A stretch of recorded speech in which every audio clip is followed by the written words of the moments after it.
Assalamu alaikum, dear students. I am Dr. Nazrin Akhtar, Assistant Professor, Department of Pediatrics.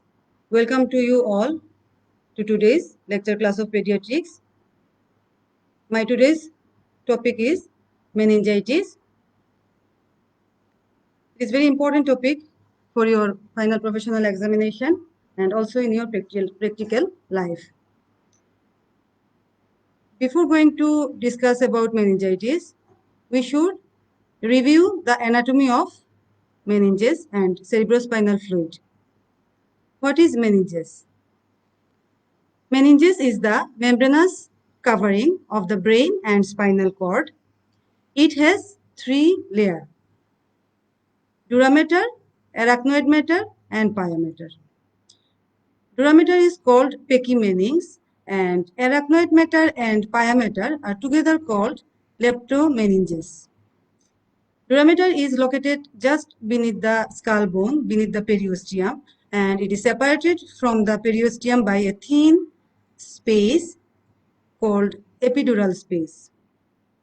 Dura mater is separated from the subarachnoid mater by a thin space called subdural space.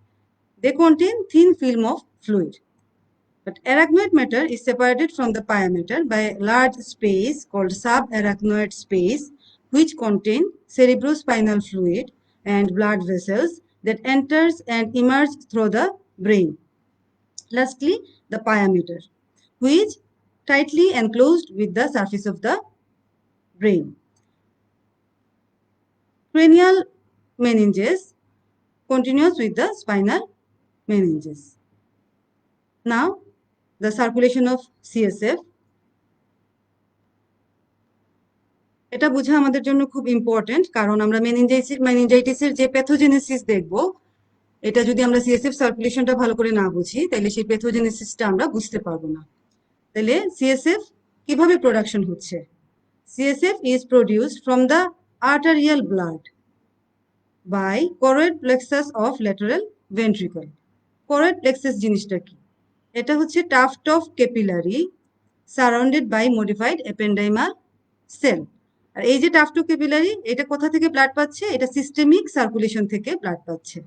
হার্টের left ventricle থেকে ওটার মাধ্যমে যে blood যায় সেটা হচ্ছে systemic সার্কুলেশনের blood, সেটা থেকে ব্লাড পাচ্ছে। ওকে, তাইলে choroid plexus থেকে সিএসএফ প্রোডাকশন হয় কোথায় যায়?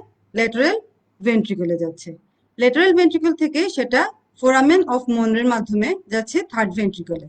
থার্ড ভেন্ট্রিকল থেকে যাচ্ছে ফোর্থ ভেন্ট্রিকলে through aqueduct of Sylvius. Then from fourth ventricle it passes to the subarachnoid space by foramen of Magendie and foramen of Luschka. From subarachnoid space it spread to the whole subarachnoid space of the brain and spinal cord. From the cortical subarachnoid space, it drains to the superior sagittal sinus through arachnoid villi and arachnoid granulations. From superior sagittal sinus, it drains into the internal jugular vein, then ultimately it drains into the right atrium of the heart. So যদি systemic সার্কুলেশনে আমাদের কোনো organism ঢুকে যায়, তাহলে সেটা choroid plexusের মাধ্যমে যদি CSF এ চলে আসে ল্যাটারাল ভেন্ট্রিকলে, তাহলে এটা আলটিমেটলি কি করবে? সাবঅ্যারাকনয়েড স্পেসে স্প্রেড হয়ে যাবে। এবং সাবঅ্যারাকনয়েড স্পেসে যদি স্প্রেড হয়, তাহলে সাবঅ্যারাকনয়েডের পাশে কোন দুইটা লেয়ার অফ মেনিনজেস? একটা হচ্ছে অ্যারাকনয়েড ম্যাটার আর একটা হচ্ছে পায়া ম্যাটার। সো এই দুইটা প্রথমে ইনফ্লেমড হবে এবং ultimately it inflame the brain parenchyma. Now আমরা এখন কিছু টার্মের সাথে পরিচিত হব। What is meningitis, what is encephalitis and what is meningoencephalitis. আমরা জানি আইটিস মানে হচ্ছে inflammation. So meningitis refers to inflammation of leptomeninges, that is pia and arachnoid matter, and also CSF within the subarachnoid space. এটা হচ্ছে primary infection of meningitis, mainly leptomeninges, pia and arachnoid matter, and also the CSF within the subarachnoid space. What is encephalitis?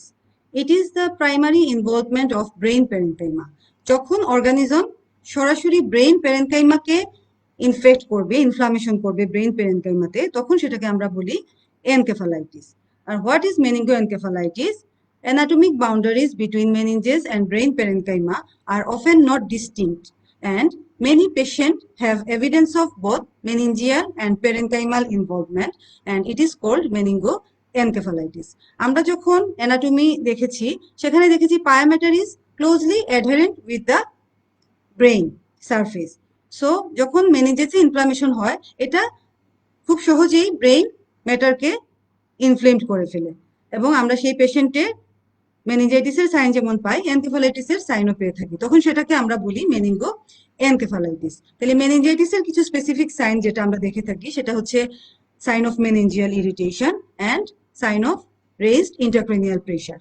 আর এনকেফালাইটিসের কিছু specific feature হচ্ছে alteration of consciousness এবং convulsion. এই দুইটা যখন mixed আমরা পাবো কোনো পেশেন্টের মধ্যে তখন আমরা বলবো মেনিঙ্গো এনকেফালাইটিস। এই ছবিটাতে দেখো এখানে খুব ক্লিয়ারলি বোঝা যাচ্ছে যে এটা হচ্ছে skull bone, then dura mater, arachnoid mater and pia mater. এটা হচ্ছে একটা হেলদি বেবির ক্ষেত্রে। আর যখন মেনিনজাইটিস হয়ে যায় এই দেখো ইনফ্লেমড হয়ে সেটা ডুরামেটাকে ইনভলভ করে এবং সেটা ব্রেনকেও ইনভলভ করে ফেলতেছে এবং সেটা সাব অ্যারাকনয়েড স্পেসকেও ইনভলভ করছে। নাও টাইপস অফ মেনিনজাইটিস। আমরা সবসময় জানি যে মেনিনজাইটিস সাধারণত ইনফেকশাস হয়, বাট তোমাদের পরীক্ষার জন্য খুব একটা ইম্পর্টেন্ট না, বাট তোমাদের ভালো ডাক্তার হওয়ার জন্য যেটা দরকার তোমাদের জানা দরকার যে মেনিনজাইটিস নন ইনফেকশাস কজেও হতে পারে। সেজন্যই এই ক্লাসিফিকেশনটা আমি এখানে নিয়ে এসেছি, বাট পরীক্ষার জন্য তোমাদের শুধু ইনফেকশাস কজগুলো মুখস্থ করলেই হবে। তাহলে ইনফেকশাস কজ কি কি? Bacterial or pyogenic meningitis, viral or aseptic meningitis, tubercular meningitis যেটাকে আমরা অনেক সময় ক্রনিক মেনিনজাইটিসও বলে থাকি, fungal meningitis and parasitic meningitis. এই ইনফেকশাস কোজের মধ্যেও তোমাদের জন্য ভেরি মাচ ইম্পর্টেন্ট হচ্ছে উপরের তিনটা, bacterial or pyogenic, viral or aseptic and tubercular meningitis. Fungal এবং প্যারাসাইটিক ইউজুয়ালি কাদের হয়? ইমিউনো কম্প্রোমাইজড পার্সনদের ফাঙ্গাল অ্যান্ড প্যারাসাইটিক মেনিনজাইটিস হয়ে থাকে। আর নন ইনফেকশাস কি কি কোজে হতে পারে? মেলিগনেন্সি থেকে মেনিনজেস ইনভলভ যদি হয়, যদি মেলিগনেন্সি থেকে ডিসেমিনেশন হয় মেনিনজেস ইনভলভ হয় সেক্ষেত্রে মেনিনজাইটিসের মতো ফিচার পাই আমরা। Immunological drugs such as intravenous immunoglobulin দিলে অনেক সময় মেনিনজাইটিসের মতো ফিচার পেতে পারি আমরা। আরো অনেক কজ আছে যেগুলোর কারণে আমরা মেনিনজাইটিসের ফিচার পাই, বাট মোস্ট ইম্পর্টেন্ট কজ হচ্ছে ইনফেকশাস কজ। আজকে আমরা অ্যাকিউট পায়োজেনিক মেনিনজাইটিস নিয়ে আলাপ করব। Acute pyogenic meningitis. It is the leading cause of death and neurodisability among children. What are the risk factors for acute pyogenic meningitis? নিওনেটের ক্ষেত্রে risk ফ্যাক্টরগুলো হচ্ছে maternal urogenital infection, prematurity and neural tube defect, that is spina bifida. Maternal urogenital infection যদি হয় সেখানে যে organism থাকে আমরা জানি সেখানে থাকে লিস্টেরিয়া মনোসাইটোজেন্স। সেজন্য ডেলিভারির সময়ে এই লিস্টেরিয়া মনোসাইটোজেন্স বাচ্চার ব্লাডে ঢুকে যেতে পারে। সো এটা একটা risk factor for neonatal meningitis. Premature baby susceptible for infection, neural tube defects such as meningocele, meningomyelocele, এগুলো যদি হয় তাহলে এগুলো যদি কোনো কারণে একটু লিকেজ হয়ে যায় বা রাপচার হয়ে যায় তখন ইজিলি অর্গানিজম সেরিব্রোস্পাইনাল ফ্লুইডে ঢুকে যেতে পারে। Risk factor for infant and children: septicemia, pneumonia, otitis media, mastoiditis. কেন সেপ্টিসেমিয়া মানে হচ্ছে যখন যে কোনো ডিজিজেই অর্গানিজমটা ব্লাডে স্প্রেড করে যায় এবং বিভিন্ন অর্গান ইনভলভ হয়ে যায় তখন আমরা বলি সেপ্টিসেমিয়া। তাইলে যখনই ব্যাকটেরিমিয়া হয়ে যায় সেটা ইজিলি কোথায় চলে যায়? ব্রেনে চলে যেতে পারে, মেনিনজেসকে ইনভলভ করতে পারে, যেটা আমরা সিএসএফ সার্কুলেশনে দেখেছি। নিউমোনিয়া থেকে যদি সিস্টেমিক সার্কুলেশনে ব্যাকটেরিয়া চলে যায়, ব্যাকটেরিয়ামিয়া খুব সহজে নিউমোনিয়া থেকে ব্যাকটেরিয়ামিয়া হতে পারে এবং সেটা থেকে মেনিনজাইটিস হতে পারে। ওটাইটিস মিডিয়া, মাস্টোইডাইটিস, এগুলা কোথায় হয়? এগুলা ইয়ারে হয়, মাস্টোয়েড বোনে হয় মাস্টোইডাইটিস। এগুলা হচ্ছে ব্রেনের খুব কাছের বোনস, তাইলে এগুলাতে কোনো ইনফেকশন হলে খুব সহজে ব্রেনে স্প্রেড করে যেতে পারে। হেড ট্রমা, যদি পেনিট্রেটিং হেড ইনজুরি হয় তাইলে অর্গানিজম বাইরে থেকে খুব সহজেই ব্রেনের ভিতরে ঢুকে যেতে পারে। স্প্লেনিয়া অর স্প্লেনেক্টমি, এটা কেন রিস্ক ফ্যাক্টর? কারণ আমরা মেনিনজাইটিসের জন্য যে অর্গানিজমগুলো দেখব সেগুলো হচ্ছে এনক্যাপসুলেটেড অর্গানিজম, এবং স্প্লিন is the largest organ for killing the encapsulated organism. তো যার স্প্লেনেক্টমি করা হয়ে যাবে, যার স্প্লিন থাকবে না, তার সেই অর্গানিজমগুলো খুব সহজেই বডিতে গ্রো করতে পারবে, সেজন্য এগুলো তাদের জন্য রিস্ক ফ্যাক্টর। নাও এটিওলজি, এই চার্টটা তোমাদের জন্য ভেরি মাচ ইম্পর্টেন্ট। এটা তোমাদের রিটেনেও আসে, তোমাদের ভাইভাতেও জিজ্ঞেস করা হয়, এমনকি ওসপিতেও তোমাদের যে কোয়েশ্চেন থাকে সেই কোয়েশ্চেনের মধ্যে থাকে what are the organism responsible for acute bacterial meningitis according to age. এভাবে বলে দেওয়া হয়, মাঝে মাঝে পুরাটাও দেওয়া হয়, অথবা মাঝে মাঝে বলা হয় যে 0 to 2 months কি কি অর্গানিজম রেসপন্সিবল, অথবা more than 2 months to 5 year কোন কোন অর্গানিজম রেসপন্সিবল, অথবা বিয়ন্ড 5 year কোন কোন অর্গানিজম রেসপন্সিবল। সো এই চার্টটা আমাদের জন্য খুব ইম্পর্টেন্ট। আমরা দেখি এখন 0 to 2 months কোন organism responsible. 0 to 2 months group B streptococcus, E coli, listeria monocytogenes, klebsiella pneumoniae and salmonella species, এই অর্গানিজমগুলো responsible. More than 2 months to 5 year organism কমে যায় এবং স্পেসিফিক হয়ে যায়, তখন আমরা দেখি haemophilus influenzae type B, streptococcus pneumoniae and neisseria meningitis দিয়েই মেনিনজাইটিস হয়। অ্যান্ড বিয়ন্ড 5 ইয়ারে হিমোফিলাস ইনফ্লুয়েঞ্জি টাইপ বিটা বাদ যায়, শুধু streptococcus pneumoniae and neisseria meningitis দিয়ে মেনিনজাইটিস হয়। তাহলে এই চারটা আমাদের খুব ভালো করে মুখস্থ করতে হবে। নাও সোর্স অফ ইনফেকশন, কিভাবে মেনিনজাইটিস হচ্ছে। আমরা আগেও এটা আলাপ করেছি যে হিমাটোজেনাস dissemination from a distant site, যেমন ব্যাকটেরিমিয়া, সেপ্টিসেমিয়া। একটু আগে আমি বলেছি যে নিউমোনিয়া থেকে বা সেপ্টিসেমিয়া থেকে এগুলো ব্যাকটেরিমিয়া হয়ে গিয়ে মেনিনজাইটিস হতে পারে। Contagious focus of infection such a sinusitis, otitis media, mastoiditis, orbital cellulitis, এগুলা ব্রেইনের মেনিনজেসের খুব কাছের অর্গান, এগুলাতে যখন ইনফেকশন হয় খুব সহজেই মেনিনজেস ইনফ্লেমড হয়ে যেতে পারে। Direct spread through skull fracture, penetrating head injury যেটা হয়, আর ইনফেক্টেড ভেন্ট্রিকুলো পেরিটোনিয়াল শান্ট। হাইড্রোকেফালাসে যদি ভেন্ট্রিকুলো পেরিটোনিয়াল শান্ট লাগানো থাকে তাহলে এই ভিপি শান্টটা খুব সহজেই ইনফেকশন হয়ে যেতে পারে এবং এর মাধ্যমে মেনিনজাইটিস হতে পারে। আর হচ্ছে কনজেনিটাল ডিফেক্ট, যেটা আগেও আমরা আলাপ করেছি, meningoencephalocele and dermal sinus tracts. Now pathogenesis, it is very much important. Bacterial colonization in nasopharynx, attachment to mucosal surface by pili, breaching of mucosa, then organism enters into the circulation. Capsule of bacteria and host-related defects interferes with opsonic phagocytosis and thus bacterial survival in bloodstream. মানে bacteria কিভাবে ঢুকছে, প্রথমে নেজোফেরিংসে সে colonization করে, এটা attachment to mucosal surface by pili, then মিউকোজাকে সেটা ব্রিচ করে সার্কুলেশনে ঢুকে যায়, এবং সার্কুলেশনে ঢুকার পর তার ক্যাপসুল থাকে, সেজন্য ম্যাক্রোফেজ তাকে এনগালফ করতে পারে, বা নিউট্রোফিল তাকে এনগালফ করতে পারে না, তার অপসনিক ফেগোসাইটোসিসকে সে প্রিভেন্ট করে বাই ক্যাপসুল। এভাবেই সে কি করে ব্যাকটেরিয়াল সার্ভাইভাল হয় ব্লাড স্ট্রিমে। দেন ব্লাড স্ট্রিম থেকে সে কোথায় যাচ্ছে, entry of organism into CSF through choroid plexus of lateral ventricle and meninges, and then circulate to the extracerebral CSF and subarachnoid space. Rapid multiplication of bacteria due to inadequate CSF concentration of complement and antibody. তাহলে CSF এ bacteria খুব rapid multiplication করতে পারে কারণ CSF এ complement এবং অ্যান্টিবডির সংখ্যা কম থাকে। Then সেখানে কিছু লোকাল ইনফ্লামেটরি রেসপন্স হয় characterised by polymorphonuclear cell infiltration. যখনই নিউট্রোফিল আসে তখন সে কিছু ব্যাকটেরিয়াকে লাইসিস করার ফলে কি হয় দেখো, the presence of bacterial cell wall lipopolysaccharide that is endotoxin of gram negative bacteria and pneumococcal cell wall component that is টিকোইক acid stimulate a marked inflammatory response with local production of tumor necrosis factor, interleukin-1, prostaglandin E and other inflammatory mediator. তাইলে bacteria আমাদের যে immune যে system, সেই immune সিস্টেমের জন্য ইনফ্লামেশনটা কিন্তু এখানে অনেক বেড়ে যাচ্ছে। ব্যাকটেরিয়া যতটা না ব্রেনের ক্ষতি করে, তার চেয়ে এই ইনফ্লামেশন, বারবার যে ইনফ্লামেশন হচ্ছে, অনেক হিউজ পরিমাণে ইনফ্লামেশন, সেই ইনফ্লামেশন আমাদের ব্রেন ড্যামেজ করে আরো অনেক বেশি। এবং এই ইনফ্লামেশনকে আমরা ট্রিটমেন্টের সময় আমরা দেখব যে কিভাবে এই ইনফ্লামেশনকে আমরা প্রিভেন্ট করতে পারি।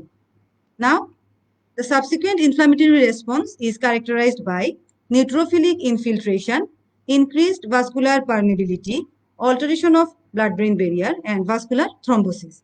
And when the inflammatory process further spreads into the adjacent brain tissue, causing cerebritis, cerebral infarction, and stroke. সবই কেন হচ্ছে? By inflammation, not by bacteria. ব্যাকটেরিয়াকে কিল করার জন্য যে লোকাল ইনফ্লামেটরি রেসপন্স হচ্ছে, সেই ইনফ্লামেশনটা আস্তে আস্তে স্প্রেড হয়ে যায়, অনেক হিউজ পরিমাণ ইনফ্লামেশন হয়, এবং যে কারণে এই vascular thrombosis, cerebritis, cerebral infection and stroke এই জিনিসগুলো হয়। এই ছবিটাতে আমরা দেখি আবার প্যাথোজেনেসিসটা। এখানে ল্যাটারাল ভেন্ট্রিকল, এখানে কোরোইড প্লেক্সাসের মাধ্যমে প্রথমে অর্গানিজমটা সিএসএফ এ ঢুকলো, তারপরে মাল্টিপ্লিকেশন হলো, মাল্টিপ্লিকেশন হওয়ার পরে এটা কি হয়, ফোর্থ ভেন্ট্রিকল হয়ে এটা সাব অ্যারাকনয়েড স্পেসে স্প্রেড হয়ে যায়। সাব অ্যারাকনয়েড স্পেসে যখন স্প্রেড হয় তখন সে খুব সহজেই অ্যারাকনয়েড ম্যাটার এবং পায়োম্যাটারকে ইনভলভ করে, যেটা মেনিনজাইটিস হলো। মেনিনজাইটিস হওয়ার পরে এই ইনফ্লামেশন আরো যখন বাড়তে থাকে তখন সেটা কি করে, ভাস্কুলার পারমিবিলিটি বাড়ায়, ব্লাড ব্রেন ব্যারিয়ার অল্টারেশন করে এবং ভাস্কুলার থ্রম্বোসিস করে, এবং এটা স্প্রেড হয়ে যায় ব্রেইনে, এবং ব্রেইনে যখন স্প্রেড হয় সেখানে কি হয়, cerebritis, cerebral infarction, and stroke. So, what are the clinico-pathological condition caused by inflammation? কি হয় দেখো, আমরা মেনিনজাইটিসে কি পাই, সাইন অফ মেনিনজিয়াল ইরিটেশন। কেন হচ্ছে এটা তোমাদেরকে পরীক্ষার সময় জিজ্ঞেস করা হয় যে সাইন অফ মেনিনজিয়াল ইরিটেশন আমরা মেনিনজাইটিসে কেন পাই? Due to inflammation of spinal nerve and spinal nerve roots. এটা তোমাদের জানতে হবে। সবকিছুতেই আমরা এই ইনফ্লামেশন কথাটাই দেখব। Inflammation of spinal nerve and spinal nerve roots. Cranial nerve palsy কেন হয়? Due to inflammation of cranial nerves. Convulsion due to cerebral infarction, cerebritis, and also due to electrolyte imbalance. Electrolyte imbalance এখানে mainly কি হয়, hyponatraemia due to SIADH. SIADH মানে sudden syndrome of inappropriate ADH release. ADH যখন বেড়ে যায় secretion হঠাৎ করে, তখন বেশি বেশি ওয়াটার রিটেনশন হয় বডিতে এবং সোডিয়ামের পরিমাণ কমে যায়। সোডিয়ামের পরিমাণ কমে গেলেও পেশেন্টের কনভালশন হতে পারে। What are the causes of cerebral infarction? Cerebral infarction হয় due to vascular occlusion, due to inflammation, vasospasm, and thrombosis. Cerebral atrophy, thrombosis of small cortical veins, resulting in necrosis of the cerebral cortex. Raised ICP, due to cerebral edema. তিন ধরনের cerebral oedema হতে পারে: cytotoxic cerebral oedema due to cell death, vasogenic cerebral edema due to increased vascular permeability, and interstitial cerebral edema due to increased hydrostatic pressure. আমাদেরকে mainly মনে রাখতে হবে raised আইসিপির cause কি, due to cerebral oedema, cerebral oedema, then hydrocephalus, the most important complication of meningitis. এটা যেমন early complication, তেমনি long term কমপ্লিকেশনেও আমরা হাইড্রোকেফালাস পাই। এটা কেন হয় হাইড্রোকেফালাস? যখন সিএসএফ যে তৈরি হয়, এটা 24 আওয়ার্সে 500 ml সিএসএফ তৈরি হয় প্রতিদিন, এবং আমাদের নর্মালি যে সাবঅ্যারাকনয়েড স্পেসে সিএসএফ থাকে সেটা হচ্ছে 150 ml। তাহলে বাকি যে রিমেইনিং যে সিএসএফ, সেই সিএসএফ কি হচ্ছে, absorption into the superior sagittal sinus through arachnoid villi and arachnoid granulation. এখন কোনো কারণে যদি অ্যারাকনয়েড ভিলাই বা অ্যারাকনয়েড গ্রেনুলেশনে অ্যাবজর্পশন হয় না, তখন সিএসএফ গুলো জমতে থাকবে এবং ভেন্ট্রিকুলার এনলার্জমেন্ট হবে, হাইড্রোকেফালাস হবে। তো কমিউনিকেটিং মানে যখন অ্যারাকনয়েড ভিলাই বা অ্যারাকনয়েড গ্রেনুলেশনে প্রবলেম হয়, তখন সব ভেন্ট্রিকুলার সিস্টেম একসাথে এনলার্জ হয়। আর নন কমিউনিকেটিং মানে যদি ল্যাটারাল ভেন্ট্রিকুলার বা থার্ড ভেন্ট্রিকুলার পাথওয়ের মধ্যে অবস্ট্রাকশন দেখা দেয়, তখন শুধুমাত্র থার্ড ভেন্ট্রিকুল আর ল্যাটারাল ভেন্ট্রিকুল এনলার্জ হবে, ফোর্থ ভেন্ট্রিকুল এনলার্জ হবে না, সেটাকে বলা হয় নন communicating.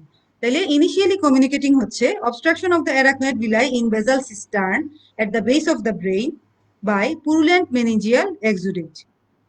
Later non-communicating due to fibrosis of aqueduct of Sylvius, foramina of Luschka or Mezendy. এটা হচ্ছে একটা হাইড্রোকেফালাসের পিকচার। এটা হচ্ছে নর্মাল একটা বেবির ভেন্ট্রিকুলার সিস্টেম, আর এনলার্জ হওয়ার পর দেখো অনেক বড় হয়ে যাচ্ছে। এটা সিটি স্ক্যানের একটা ছবি। নাও রেজড সিএসএফ প্রোটিন। কেন প্রোটিন বাড়ে আমরা দেখবো, যখন ইনভেস্টিগেশনে দেখবো যে সিএসএফ স্টাডিতে দেখবো প্রোটিন অনেক বেড়ে যায়। তাহলে প্রোটিন কেন বাড়ে মেনিনজাইটিসে? Due to increased vascular permeability of blood brain barrier, loss of albumin rich fluid from the capillaries and veins traversing the subdural space. তাহলে সব ইনক্রিজ ভাস্কুলার পারমিবিলিটি হলে কি হয়, ভেসেল থেকে সব প্রোটিন সিএসএফ এ চলে আসে এবং অ্যালবুমিন রিচ ফ্লুইড এই যে capillaries and vein traversing the subdural space তারা কোথায় চলে আসে?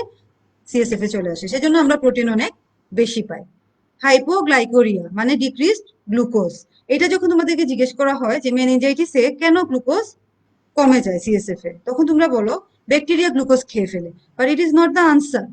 ব্যাকটেরিয়া গ্লুকোজ খায় না। কি হয় দেখো, decrease glucose transport across inflamed choroid plexus. Choroid plexus যে ইনফ্লেমড হয়ে যায় তখন গ্লুকোজ ট্রান্সপোর্ট হয়ে ভেসেল থেকে সিএসএফ এ যেতে পারে না, সেজন্য গ্লুকোজের পরিমাণ কমে যায়। তাইলে যখন জিজ্ঞেস করা হবে যে কেন গ্লুকোজ কমে যায় সিএসএফ এ, তখন বলতে হবে decreased transport of glucose across inflamed choroid plexus. Now, clinical feature of meningitis. In case of children, classically it present with high fever, vomiting, headache, recurrent convulsion, and alteration of consciousness. But in case of neonate, the presentations are non-specific, mainly present with reluctant to feed, high-pitched cry, vacant look, hypo or hypothermia, jitteriness, convulsion, respiratory distress, and feature of sepsis. তাইলে এগুলো দেখা যায় যে patient যে কোনো ধরনের feature নিয়ে neonatal মেনিনজাইটিসে present করতে পারে। Now physical examination. At first general examination, আমরা যদি বাচ্চার অ্যাপিয়ারেন্স দেখি, আমরা ফেব্রাইল কনভলিউশনে কি পেয়েছিলাম? বাচ্চা ওয়েল লুকিং থাকে। বাট মেনিনজাইটিসে একটা পেশেন্ট কি থাকে? ভেরি সিক লুকিং থাকে, ড্রাউজি অর আনকনশিয়াসও থাকতে পারে।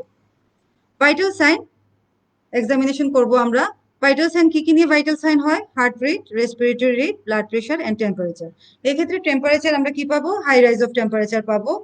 Heart rate and respiratory rate বেশি থাকবে। টেম্পারেচার বেশি থাকলে টেকিকার্ডিয়া টেকিপনিয়া হয়। পেশেন্ট যদি শকে থাকে তাহলে আমরা ব্লাড প্রেশার কম পাবো এবং ক্যাপিলারি রিফিলিং টাইম কি পাবো? মোর দেন 3 সেকেন্ড। এটা শক এক্সক্লুড করার জন্য এই এক্সামিনেশন আমাদের করতে হবে। দেন অ্যানথ্রোপোমেট্রি আমরা সব বাচ্চাদেরই করে থাকি। Then Fontanelli, most important examination for meningitis, Fontanelli and sign of meningeal irritations. এই দেখো Fontanelli এখানে কি হচ্ছে দেখো, কাদের করব আমরা Fontanelli examination? in neonate and infant. কি পাবো? bulging of anterior fontanelle, bulging of anterior fontanelle. Sign of meningeal irritation কি কি আমরা জানি? Kernig neck rigidity, Kernig sign and Brudzinski sign. এই পিকচারটা হচ্ছে নেক রিজিডিটির পিকচার। কিভাবে আমরা এক্সামিন করব নেক রিজিডিটি? আমরা ইউজুয়ালি কি করি, পেশেন্ট আমার বাম পাশে থাকবে আর ডাক্তার আমরা যারা এক্সামিন করব তারা ডান পাশে থাকবো। আমার বাম হাত দিয়ে তার মাথাটা আমি সাপোর্ট করে রাখবো এবং gently flex the neck and want to touch the chin with the chest. খুব জেন্টলি এটা আমাকে করতে হবে, পেশেন্টকে কখনোই ব্যথা দেওয়া যাবে না। নর্মাল পার্সনের ক্ষেত্রে খুব ইজিলি চিনটা চেস্টে লেগে যাবে, কিন্তু যদি বাচ্চার মেনিনজাইটিস হয় সে কি করবে? আমি যখনই চেষ্টা করবো লাগানোর তখনই সে পেইন ফিল করবে এবং নেককে কোনোভাবেই ফ্লেক্স করা যাবে না। এটাই হচ্ছে নেক রিজিডিটি। এটা কেন হচ্ছে? Due to inflammation of the spinal nerve and spinal nerve root. Then Kernig sign, Kernig sign and Brudzinski sign usually 18 মাসের আগে পাওয়া যায় না, কারণ পিরামিডাল ট্র্যাক্ট মাইলিনেশন কমপ্লিট হয় না 18 মাসের আগে। সেজন্য ইউজুয়ালি আমরা কার্নিক সাইন এবং ব্রুডজিনস্কি সাইনটা পাই না। দেন কার্নিক সাইন কি করব আমরা? পেশেন্টের হিপ জয়েন্ট এবং নি জয়েন্টকে আমরা 90 ডিগ্রিতে ফ্লেকশন করব। দেন আমরা sudden extension of the knee joint করব। এখানে আমরা মেইনলি খেয়াল করতে হবে আমাদের back of the thigh muscle, that is hamstring মাসেলকে এখানেই স্পাজম হবে, পেশেন্ট পেইন ফিল করবে এবং পেশেন্ট রেজিস্ট করবে, extension of the knee joint করতে দিবে না আমাদেরকে। তাইলে কি হবে? যখন আমরা extension of the knee joint করতে যাব তখন patient feels pain and unable to extend the knee beyond 135 degree. It is called positive carnic sign. Then Brudzinski sign, এখানে আমরা নেক রিজিডিটির মতো জেন্টলি নেক ফ্লেক্স করার চেষ্টা করব এবং কি দেখবো আমরা? Spontaneous flexion of the knee and hip joint হবে। এটা হচ্ছে Brudzinski sign. Now examination of the ear nose to exclude ear infections such as otitis media, mastoiditis, sinusitis. Now examination of the skin. এটা very much important for meningococcal meningitis. কারণ meningococcal meningitis অন্য সব meningitis থেকে আলাদা, কারণ এখানে একটা specific rash থাকে। রেশটার ক্যারেক্টারিস্টিক্স কি? Bright, pink, tender, macule or papule, petechiae or purpura present over extremities and trunk.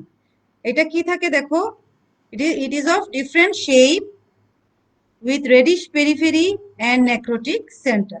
এটা হচ্ছে মেনিঙ্গোকোকাল স্কিন রেশ। এটা যখন হিউজ পরিমাণ হয়ে যায়, পুরো বডি ইনভলভ করে ফেলতে পারে, তখন এটাকে আমরা বলি পারপুরা ফালমিনেন্স। তখন পেশেন্ট শক এবং ডিআইসি নিয়ে প্রেজেন্ট করে। নাও সিস্টেমিক এক্সামিনেশন। যেহেতু এই ইনফেকশনটা নার্ভাস সিস্টেমের ইনফেকশন, সো আমাদের প্রথমেই সিস্টেমিক এক্সামিনেশনের মধ্যে নার্ভাস সিস্টেম এক্সামিনেশন করতে হবে। আমরা প্রথমেই দেখব লেভেল অফ কনসিয়াসনেস। পেশেন্ট কি থাকতে পারে, পেশেন্টের অল্টার্ড সেন্সোরিয়াম অথবা পেশেন্ট আনকনসিয়াস থাকতে পারে, আর আমরা পেশেন্টকে স্টুপোরাস কন্ডিশনে পেতে পারি। What is stupor? A state of lethargy and immobility with diminished responsiveness to stimuli. যতই স্টিমুলাই দেই না কেন আমরা, পেশেন্ট দেখা যাবে কোনো রেসপন্স করছে না, এটাকে আমরা বলি stupor. Then cranial nerve examination to assess for any palsy, কারণ মেনিঞ্জাইটিসের ইম্পর্টেন্ট কমপ্লিকেশনের মধ্যে একটা হচ্ছে ক্রেনিয়াল নার্ভ পলসি, তাহলে ক্রেনিয়াল নার্ভ এক্সামিনেশন করতে হবে thoroughly. Then limbs examination, motor examination mainly. আমরা কি দেখেছি, সেরিব্রাল ইনফার্কশন হয়, স্ট্রোক হয়, তাইলে এই কমপ্লিকেশনগুলো এক্সক্লুড করার জন্য আমাদেরকে মাসেল টোন, পাওয়ার, জার্ক, প্ল্যান্টার রিফ্লেক্স সব দেখতে হবে two exclude upper motor neuron lesson. Then other systemic examination such as respiratory system examination to exclude pneumonia and other system to rule out other pathology. What are the complications of meningitis? It is very much important for examination, OSP, viva and also written examination. Acute complications such as hydrocephalus, subdural effusion, ventriculitis, cerebral abscess, cerebral infarction, that is stroke, and cranial nerve palsy. এগুলো হচ্ছে acute complication. Hydrocephalus বোঝার জন্য আমাদের প্রথমেই patient admission হওয়ার সাথে সাথে আমাদের ওএফসি মেজার করে রাখতে হবে, এবং যদি দেখা যায় খুব র্যাপিড ওএফসি বেড়ে যাচ্ছে, তখনই আমাদের সাসপেক্ট করতে হবে যে পেশেন্টের হাইড্রোকেফালাস ডেভেলপ করছে। লং টার্ম কমপ্লিকেশন কি কি? সেরিব্রাল পলসি, যেহেতু সেরিব্রাল ড্যামেজ হচ্ছে, আলটিমেটলি ব্রেইন ম্যাটার আর রিকভার হয় না, সেজন্য সেরিব্রাল পলসি ডেভেলপ করে। ডিফনেস, ইন্টেলেকচুয়াল ডিসেবিলিটি, আগে বলা হতো মেন্টাল রিটার্ডেশন, এখন বলা হয় intellectual disability. Epilepsy, visual impairment, learning and language disability and hydrocephalus. তাইলে হাইড্রোকেফালাস একিউট কমপ্লিকেশন, এমনকি লং টার্ম কমপ্লিকেশন হতে পারে। তাহলে সবসময় ফলো আপে থাকতে হবে পেশেন্টকে এবং দেখতে হবে তার এই কমপ্লিকেশনগুলো ডেভেলপ করছে কিনা। এই পিকচারে আমরা দেখতেছি যে মাথাটা অনেক বড় হয়ে গেছে, সেটিং সাইন আই অ্যাপিয়ারেন্স, এই যে হাইড্রোকেফালাস। এইটাতে হচ্ছে ফেশিয়াল নার্ভ পলসি, এইটাতে মাইক্রোকেফালি, দ্যাট ইজ সেরিব্রাল পলসির পেশেন্ট, এবং সাথে থার্ড নার্ভ পলসি দেখা যাচ্ছে, ল্যাটারাল স্কুইন্ট। তাহলে সব ভালোভাবে আমাদের এক্সামিন করতে হবে। Additional complication for meningococcal meningitis, এটা তোমাদের পরীক্ষায় বিশেষ করে ভাইভাতে জিজ্ঞেস করা হয়, মাঝে মাঝে ওসপিতেও কোয়েশ্চেন আসে যে শুধু মেনিঙ্গোকোকাল মেনিঞ্জাইটিসের কমপ্লিকেশন কি আলাদাভাবে। তখন অবশ্যই যে একটা যদি জিজ্ঞেস করা হয়, তাহলে অবশ্যই যেটা বলতে হবে সেটা হচ্ছে adrenal haemorrhage and shock. Adrenal haemorrhage and shock, এটা হচ্ছে most important complication for meningococcal meningitis. Meningococcal meningitis বাকি কমপ্লিকেশনও করে, বাট এডিশনালি সে এই কমপ্লিকেশন গুলা করে।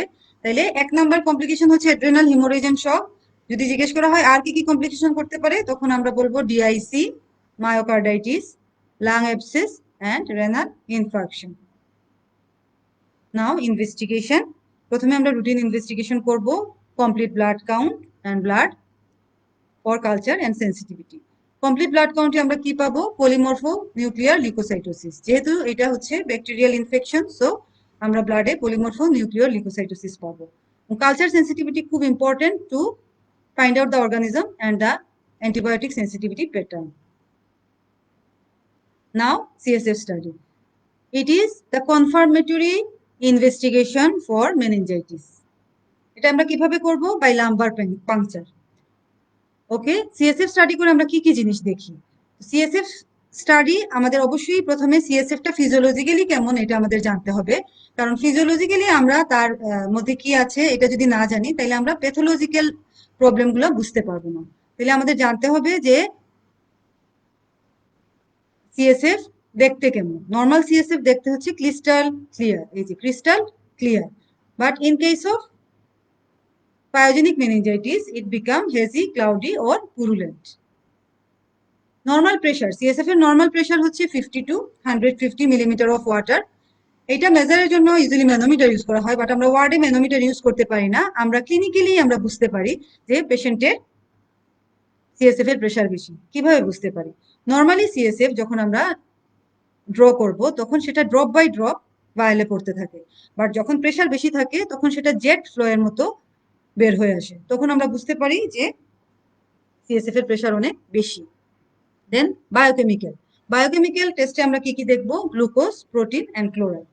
গ্লুকোজের নর্মাল লেভেল কত সিএসএফ এ? 40 to 80 milligram per decilitre, but এখানে গ্লুকোজ কি হয়? কমে যায়। কেন কমে যায়? কারণ decrease transport of glucose through inflamed choroid plexus. এখানে পাই আমরা less than 40 milligram per decilitre. Protein কি হয়? বেড়ে যায় due to increase permeability of the blood brain barrier. Normal protein level হচ্ছে 15 to 45 মিলিগ্রাম পার ডেসিলিটার, বা এখানে অনেক বেশি বেড়ে যায়, 100 to 500 মিলিগ্রাম পার ডেসিলিটার হয়ে যায়। ক্লোরাইড কমে যায়, নর্মাল লেভেল হচ্ছে 120 to 130 মিলিমোল পার লিটার, এখানে কমে 102 to 120 মিলিমোল পার লিটার হয়ে যায়। নাও সাইটোলজিক্যাল, নর্মালি সিএসএফ এ কি সেল থাকে? নর্মালি সিএসএফ এ লিম্ফোসাইট থাকে 0 to 5 per cubic millimetre, but pyogenic মেনিনজাইটিসে আমরা কি পাবো? সেল কাউন্ট অনেক বেড়ে যাবে, 300 to 2000 cells per cubic millimetre হয়ে যায়, এবং মেইনলি কোন সেল থাকবে? Neutrophilic leucocytosis. নাও মাইক্রোবায়োলজিতে আমরা কি কি দেখবো? আমরা গ্রাম স্টেনিং করব। এএফবি স্টেনিং যদি আমাদের সাসপিশন হয় টিউবারকুলার মেনিনজাইটিস তখন করব, আদারওয়াইজ শুধু গ্রাম স্টেনিং করব to reveal the organism. Detection of bacterial antigen by latex agglutination test or by PCR. Culture may reveal the positive organism. এখন আমরা দেখব যে কিভাবে আমরা লাম্বার পাংচারের মাধ্যমে সিএসএফ কালেক্ট করি। কোন স্পেসে আমরা লাম্বার পাংচার করব? Intervertebral space between lumbar 3 and lumbar 4, অথবা লাম্বার 4 ও লাম্বার 5 এ আমরা ইউজুয়ালি করে থাকি এলপি। এবং এলপি একটা বাচ্চা মেনিনজাইটিস সাসপেক্ট করার সাথে সাথে আমরা লাম্বার পাংচার করব না, আমাদেরকে কিছু প্রিকশন নিতে হবে। যেমন আমাদের ফান্ডাস এক্সামিনেশন করতে হবে টু রুল আউট পেপিলোডিমা। পেপিলোডিমা যদি পেশেন্টের থাকে তাহলে আমাদের বুঝতে হবে যে তার সিএসএফ প্রেশার, তার ইন্ট্রাক্রেনিয়াল প্রেশার খুব বেশি। তো এত বেশি ইন্ট্রাক্রেনিয়াল প্রেশারের মধ্যে আমরা যদি এলপি করি তাহলে আমরা কি করব? একটা নেগেটিভ প্রেশার ক্রিয়েট করব। আর উপরের প্রেশার বেশি তখন কি হবে? সেরিবেলার হার্নিয়েশন হয়ে যাবে। সেরিবেলার হার্নিয়েশন হয়ে গেলে পেশেন্ট সাডেন ডেথ হয়ে যেতে পারে। সো আমাদের অবশ্যই একটা পেশেন্ট এলপি করার আগে তার ফান্ডাস এক্সামিনেশন করে পেপিলোডিমা এক্সক্লুড করতে হবে। আর কি দেখতে হবে? যে যে সাইটে আমরা এলপি করব সেই সাইটে কোনো ইনফেকশন থাকা যাবে না। যদি ইনফেকশন থাকে তাহলে কি করব আমরা? পেশেন্টের যদি মেনিনজাইটিস নাও থাকে আমরা তার সিএসএফ এ ইনফেকশন ঢুকিয়ে দিতে পারি, অর্গানিজম ঢুকিয়ে দিতে পারি। সো কোনো ইনফেকশন আছে কিনা এটা দেখে নিতে হবে। আর পেশেন্টের কোনো ব্লিডিং ম্যানিফেস্টেশন আছে কিনা সেটাও আমাদের এক্সক্লুড করতে হবে। যদি থ্রম্বোসাইটোপেনিয়া থাকে, থ্রম্বোসাইট কাউন্ট লেস দেন 20,000 থাকে, তাহলে আমরা কখনোই এলপি করব না। আমাদেরকে আগে প্লেটলেট কাউন্ট বাড়াতে হবে, তারপরে আমাদেরকে এলপি করতে হবে, কারণ তখন ইন্টারনাল হিমোরেজ শুরু হয়ে যাবে, যেটা বন্ধ করা যাবে না। ওকে, নাও আদার ইনভেস্টিগেশন। যে কোনো একটা কনভালসিভ পেশেন্ট আসলে আমরা কিছু ইনভেস্টিগেশন করে থাকি, যেমন blood glucose, serum calcium, serum electrolyte. এক্ষেত্রে এই ইনভেস্টিগেশন গুলা করতে হবে। ইলেকট্রোলাইট মেইনলি আমরা করব টু এক্সক্লুড সিআর। আর কি করব? যদি মেনিনগোকোকাল মেনিনজাইটিসের রেশ থাকে স্কিনে, তাইলে অবশ্যই সেই স্কিন থেকে আমরা সোয়াব নিব, নিয়ে গ্রাম স্ক্রিনিং এবং কালচার করব। চেস্ট এক্সরে করব to look for evidence of pneumonia. Urine RE করব এন্ড সিএস করব টু এক্সক্লুড ইউটিআই। এবং যদি দেখি আমরা পেশেন্টের হাইড্রোকেফালাস ডেভেলপ করেছে, বা পেশেন্টের জ্বর কমছে না, ভেন্ট্রিকুলাইটিস, সাবডুরাল ইফিউশন, সাবডুরাল এমপাইমা এগুলো ডেভেলপ করছে, তাহলে অবশ্যই আমাদেরকে সিটি স্ক্যান, এমআরআই ব্রেন করতে হবে সেই কমপ্লিকেশন গুলা এক্সক্লুড করার জন্য। নাও আমরা কনফার্ম হয়ে গেছি যে এটা মেনিনজাইটিস। আমরা এখন ট্রিটমেন্ট দেব। তাহলে ট্রিটমেন্টের কি কি পার্ট? প্রথমেই হচ্ছে counselling, then supportive treatment, then specific treatment, then treatment of complication, and lastly follow up. এগুলো হচ্ছে ট্রিটমেন্টের পার্ট। প্রথমেই আমাদেরকে কাউন্সিলিং করতে হবে about the nature and feature of the disease. পেরেন্টসকে ভালো করে বুঝিয়ে বলতে হবে যে এটা খারাপ একটা ডিজিজ। দেন সাপোর্টিভ ট্রিটমেন্ট আমরা কি করব? আমরা গত ক্লাসেও দেখেছি যে একটা পেশেন্ট যখন কনভালসিভ আমাদের কাছে আসবে তখন পেশেন্টকে সাথে সাথে কি করতে হবে, ল্যাটারাল পজিশনে নিয়ে যেতে হবে এবং তার maintain the airway, breathing and circulation, then আমরা কন্ট্রোল অফ কনভালশন করব।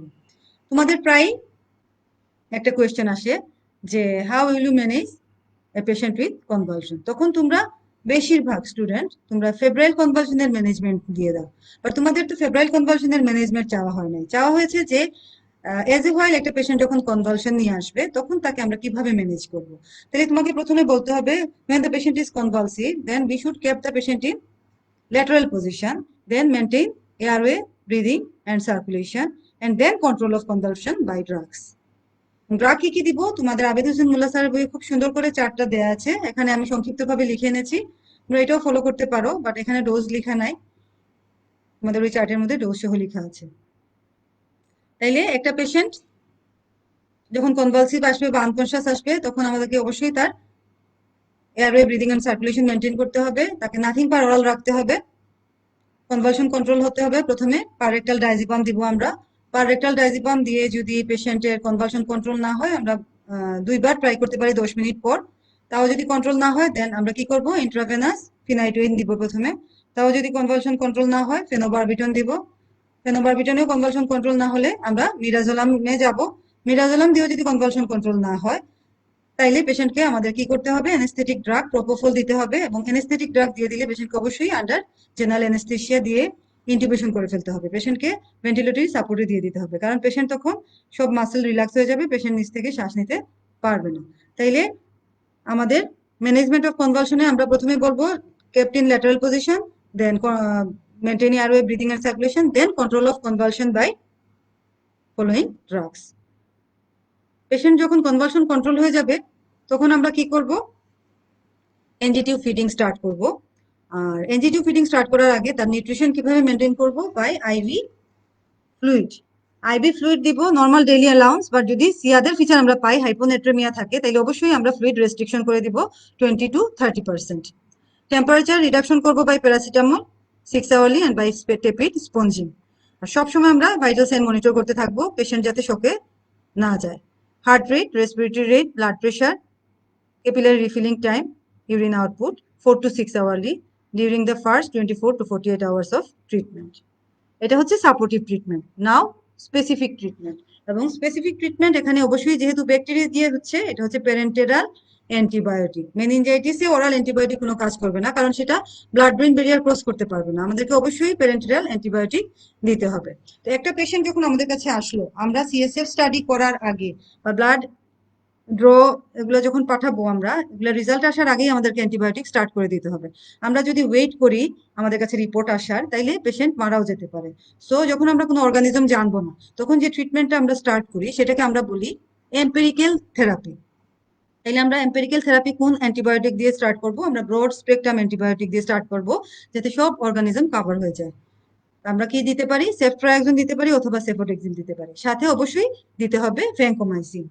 সেফট্রাইক্সনের ডোজ হচ্ছে 100 milligram per KG per day. এটাই তোমাদেরকে ইউজুয়ালি ডোজ জিজ্ঞেস করা হয়, বাকিগুলো ডোজ তোমাদেরকে জিজ্ঞেস করা হয় না। ওকে, তাইলে আমরা যদি অর্গানিজম আমরা না জানি তাইলে আমরা দিব ceftriaxone plus vancomycin or cefotaxime plus vancomycin. কতদিন দিব এই ডিউরেশন জানা খুব ইম্পর্টেন্ট, তোমাদেরকে প্রায় পরীক্ষায় আসে যে how you will treat the patient with acute pyogenic meningitis, তখন তোমাকে মেইনলি এই এম্পেরিক্যাল ট্রিটমেন্টটা দিলেই হবে। কতদিন দিব, 10 দিন। আর আলাদাভাবে তোমাদেরকে জানতে চাওয়া হয় যে পেশেন্ট যদি মেনিনগোককাল মেনিনজাইটিসে সাফার করে তাইলে আমরা কোন অ্যান্টিবায়োটিক দিব এবং কতদিন দিব, এটাও তোমাদের জন্য খুব বেশি ইম্পর্টেন্ট। এটা পেনিসিলিন জি অর সেফট্রাইক্সন, বাট স্যাররা ইউজুয়ালি পছন্দ করেন তোমরা বলো পেনিসিলিন জি। এবং কতদিন, 7 দিন, কারণ মেনিনগোককাস খুব highly sensitive for penicillin G, সেজন্য 7 দিন অ্যান্টিবায়োটিক দিলেই পেশেন্ট পুরোপুরি ভালো হয়ে যায়। এই দুটা এম্পেরিক্যাল থেরাপি এবং মেনিনগোককাসের থেরাপি, এই দুটো তোমাদের পরীক্ষার জন্য ভেরি মাচ ইম্পর্টেন্ট। আর বাকি যেগুলো আমি লিখে নিয়ে এসেছি সেগুলো হচ্ছে তোমাদের প্র্যাকটিক্যাল লাইফের জন্য জরুরি, পরীক্ষায় এত কিছু তোমাদেরকে জিজ্ঞেস করা হয় না। তাও আমরা একটু জেনে নেই, নিউমোকক্কাস যদি আমরা পাই কালচার সেন্সিটিভিটিতে তাইলে আমরা কি দিব, সেফট্রাইক্সন প্লাস ভ্যানকোমাইসিন। কতদিন দিব, 10 থেকে 14 দিন। যদি হিমোফিলাস ইনফ্লুয়েঞ্জি হয় তাহলে সেফট্রাইক্সন অর সেফোটেক্সিন, ডিউরেশন কতদিন দিব, 7 থেকে 10 দিন। যদি গ্রাম নেগেটিভ ব্যাকটেরিয়া হয় তাইলে আমরা দিব মেরোপেনাম অথবা সেফোটেক্সিন প্লাস মেরোপেনাম অথবা সেফোটেক্সিন সাথে এমিকাসিন, এবং ডিউরেশন অনেক বেশি দিতে হবে। গ্রাম নেগেটিভ যদি হয় 21 দিন দিতে হবে। সিউডোমোনাস যদি হয় তাহলে দিব সেফটাজিডিন 14 to 21 days। অ্যান্ড লিস্টেরিয়া মনোসাইটোজেন্স যদি হয় তাহলে সেফট্রাক্সনের সাথে এমপিসিলিন দিতে হবে, এবং ইজিলি আমরা নিওনেটে এমপিসিলিনটা ইউজ করি ফর লিস্টেরিয়া মনোসাইটোজেন্স। এবং কতদিন দিতে হবে? 21 days। তাহলে আমাদের মনে রাখতে হবে উপরের দুইটা, unknown organism and মেনিঙ্গোকোকাস।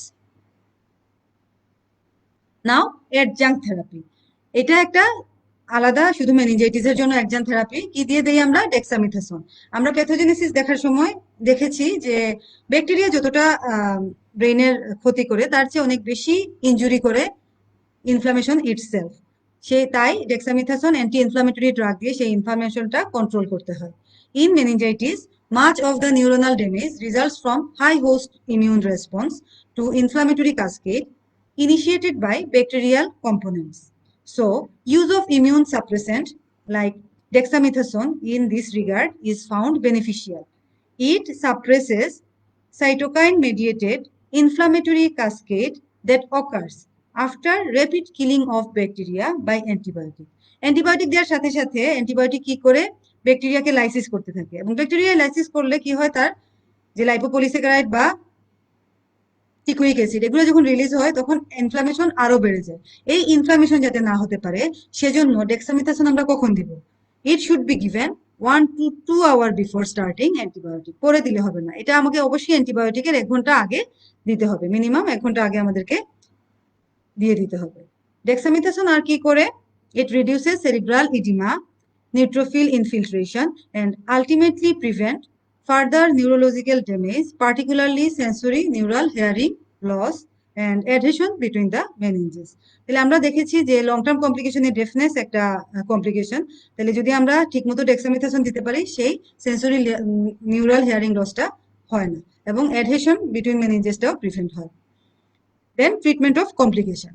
Treatment of complication যদি কিছু থেকে থাকে, যেমন যদি সিয়ার ডেভেলপ করে তাইলে আমরা সিয়ারের ট্রিটমেন্ট করব, যদি সাবডুরাল এম্পাইমা বা ইফিউশন ডেভেলপ করে, যদি হাইড্রোকেফালাস ডেভেলপ করে, এগুলো ট্রিটমেন্ট করতে হবে আমাদেরকে।